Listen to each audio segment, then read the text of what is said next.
Apakah benar Nabi Muhammad SAW dilahirkan di tanggal 12 Rabiul Awal?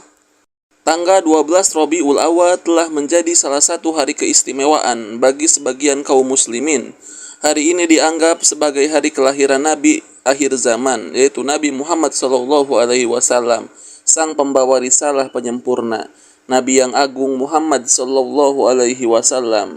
Perayaan dengan berbagai acara dari mulai pengajian, zikir jamaah, sampai permainan dan perlombaan digelar untuk memeriahkan peringatan hari yang dianggap istimewa ini.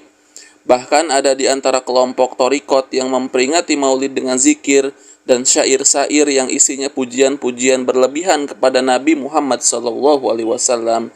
Yang paling ekstrim di antara mereka ada yang meyakini bahwa ruh Nabi SAW yang mulia akan datang di puncak acara maulid. Pada saat puncak acara itulah, sang pemimpin toriko tersebut memberikan komando kepada peserta zikir untuk berdiri dalam rangka menyambut kedatangan ruh Nabi Muhammad SAW yang hanya diketahui oleh pemimpin toriko tersebut. Itulah salah satu sisi kelam adanya peringatan maulid yang sejatinya bukan ajaran Nabi SAW. Selanjutnya kita berpindah tinjauan sejarah untuk maulid Nabi SAW. Kapankah Nabi SAW dilahirkan? Pada hakikatnya para ahli sejarah berselisih pendapat dalam menentukan sejarah kelahiran Nabi Muhammad SAW, terutama yang berkaitan dengan bulan, tanggal, hari, dan tempat di mana Nabi SAW dilahirkan. Yang pertama, bulan kelahiran. Pendapat yang paling masyhur, beliau dilahirkan di bulan Rabiul Awal, dan ini adalah pendapat mayoritas ulama, bahkan dikatakan oleh Ibnul Jauzi sebagai kesepakatan ulama. Klaim ijma ini tidak benar, karena banyak pendapat lain yang menegaskan di luar Rabiul Awal. Di antara pendapat lainnya beliau dilahirkan di bulan Safar, Rabiul Akhir, dan bahkan ada yang berpendapat beliau dilahirkan di bulan Muharram tanggal 10, atau dikatakan hari Asyura. Kemudian sebagian yang lain berpendapat bahwa beliau lahir di bulan Ramadan, karena bulan Ramadan adalah bulan di mana beliau mendapatkan wahyu pertama kali dan diangkat sebagai Nabi dan Rasul. Pendapat ini bertujuan untuk menggenapkan hitungan 40 tahun usia beliau SAW ketika beliau diangkat sebagai nabi, sebagaimana keterangan Anas bin Malik radhiyallahu anhu. Rasulullah SAW tidak terlalu tinggi dan tidak terlalu pendek. Allah mengutusnya di awal usia 40 tahun, kemudian tinggal di Mekah selama 10 tahun. Hadis riwayat Bukhari dan Muslim. Yang kedua, tanggal kelahiran. Disebutkan dalam sebuah hadis yang diriwayatkan oleh Muslim bahwa Nabi SAW pernah ditanya tentang puasa hari Senin. Kemudian beliau menjawab, hari Senin adalah hari di mana aku dilahirkan dan pertama kali aku mendapatkan wahyu. Akan tetapi para ahli sejarah berbeda pendapat tentang tanggal berapa Nabi SAW dilahirkan. Di antara pendapat yang disampaikan adalah hari Senin Rabiul Awal tanpa ditentukan tanggalnya. Tanggal 2 Rabiul Awal, tanggal 8, 12, 17 Rabiul Awal, dan 8 hari sebelum habisnya bulan Rabiul Awal. Pendapat yang lebih kuat berdasarkan penelitian ulama ahli sejarah Muhammad Sulaiman Al-Mansurfuri dan ahli astronomi Mahmud Basha disimpulkan bahwa hari Senin pagi yang bertepatan dengan permulaan tahun dari peristiwa penyerangan pasukan gajah dan 40 tahun setelah kekuasaan Kisra Anushirwan, atau bertepatan dengan 20 atau 22 April tahun 571 Masehi. Hari Senin tersebut bertepatan dengan tanggal 9 Rabiul Awal, Ar-Rahikum Al-Maktum Al-Mubarak Furi, tanggal wafat beliau.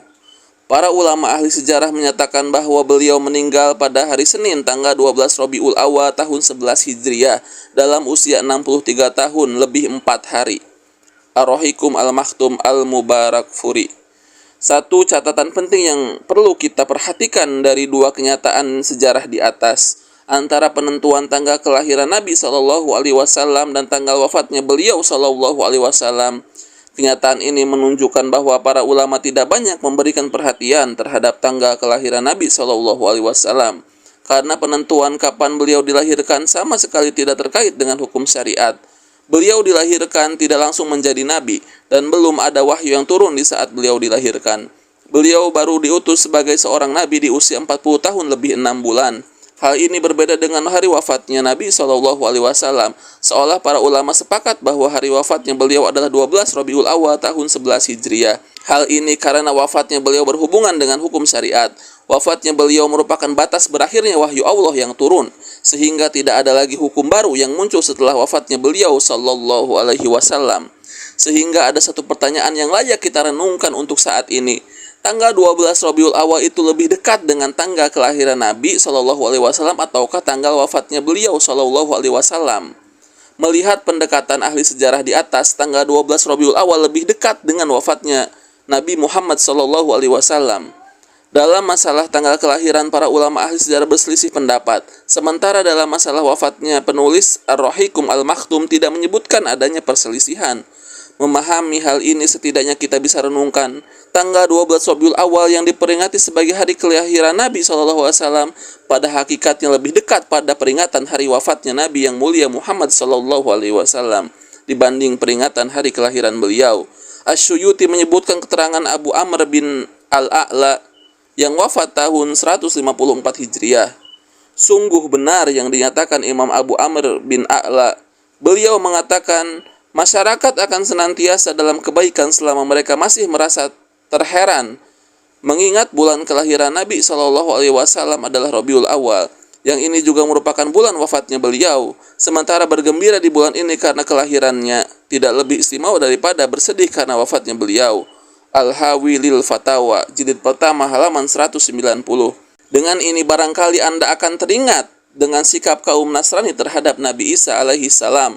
Mereka menetapkan tanggal 25 Desember sebagai peringatan kelahiran Isa. Mereka beranggapan bahwa itu adalah tanggal kelahiran Yesus. Padahal sejarah membuktikan bahwa Yesus tidak mungkin dilahirkan di bulan Desember, karena mereka sendiri pun pada hakikatnya tidak memiliki bukti yang nyata tentang Natalan atau peringatan kelahiran Nabi Isa alaihi salam. Tidak dari sejarah, tidak pula dari kitabnya. Wallahu a'lam. Semoga apa yang telah kita saksikan tadi meneguhkan hati kita untuk terus berjalan di atas manhaj salafus soleh atau manhajnya para sahabat radhiyallahu anhum ajmain.